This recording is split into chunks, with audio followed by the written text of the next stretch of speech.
আসসালামু আলাইকুম এভরিওয়ান। তো দাদাবাড়ির ব্লগ পার্ট 2 নিয়ে চলে আসলাম। আজকে অনেকগুলো মনের কথা বলতে মন চাচ্ছে, বলবো। আপনি কখনো নিজের আপনজনের কাছে নিজের বদনাম শুনতে দেখেছেন বা নিজের বদনাম করতে শুনেছেন? আচ্ছা, যদি শুনতেন কেমন লাগতো বলেন তো? ধরেন সে হচ্ছে আপনার আপনজন, খুবই ধরেন আপনার স্বামী অথবা মা, আপনার বাবা অথবা ভাই বোন, তাহলে কেমন লাগতো অবশ্যই আমাকে জানাবেন। কেন জানি চোখের সামনে একটা ঘটনা দেখে এটা ভাবলাম আপনাদের সাথে শেয়ার করি, তাই। আর প্রত্যেকটা স্টোরিতে নিজেকে জড়িয়ে ফেলবেন না ঘটনার সাথে, বিকজ আমরা অনেক সময় অনেক কিছু চোখের সামনে দেখি আর সেটা আমরা এক্সপ্লেন করি। তার মানে এটা না যে আমাদের নিজেদের জীবনের সাথে এটা ঘটে থাকে। তো দাদাবাড়ির ব্লগ পার্ট 2 তো আপনারা দেখতেই পেরেছেন। এটা অনেক ইন্টারেস্টিং একটা বিষয়। দেখেন, টেবিলের ভিতরে হচ্ছে আমার দাদা বাড়িতে মানে রান্না করে আমরা হচ্ছে তরকারি রেখে দিই, ভাত তরকারি তো ঢেকে রাখি যদিও। অ্যান্ড এটা হচ্ছে আমার দাদার আমলের একটা শোকেস। এটার ডিজাইন ছিল খুবই সুন্দর, কারুকাজ করা, মানে অনেক আগের। আমার খুব ভালো লাগছে। ওটা আমার দাদির বাবা দিয়েছিল।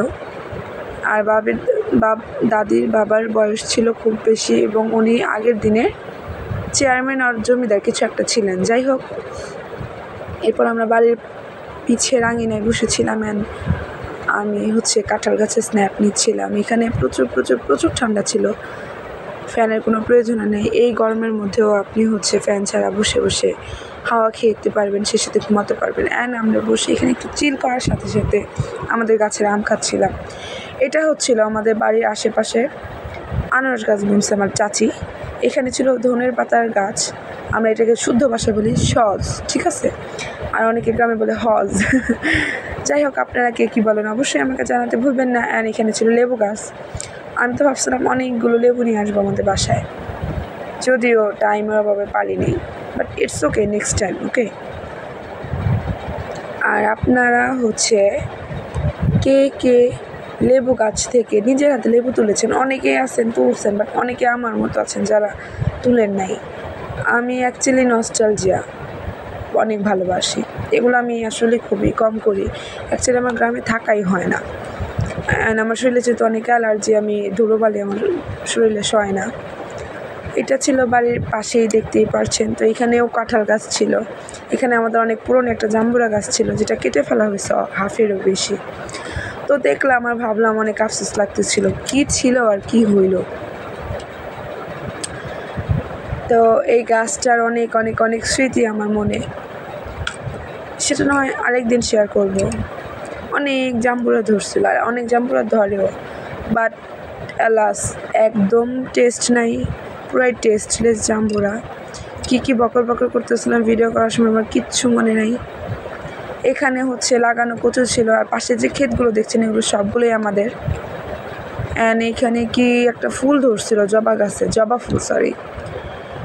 এই ক্ষেতটা হচ্ছে আমার ফুপির, মানে ওনার ওয়ারিশ। অ্যান্ড পাশের ক্ষেতগুলো আমাদের, মানে আমার বাবার চাচার। আর এগুলো হচ্ছে ফুল বুনছিল, সেই সাথে সজ আবার আনারসও বোনা হয়েছিল। এটা ছিল আমাদের উঠানের সামনের পার্ট। ফুলগুলো দেখতে সুন্দর হয়েছিল, আর বাড়ির মধ্যে ফুল থাকলে অবশ্যই সুন্দর লাগে। এখানে আনারসগুলো আপনাদেরকে দেখিয়ে দিলাম, কত বড় হয়ে গেছে। আর কদিন পরে গেলে খেতে পারবো। কখনো নিজেদের কাছে আনারস খাইনি, বলতে পারবো না কেমন।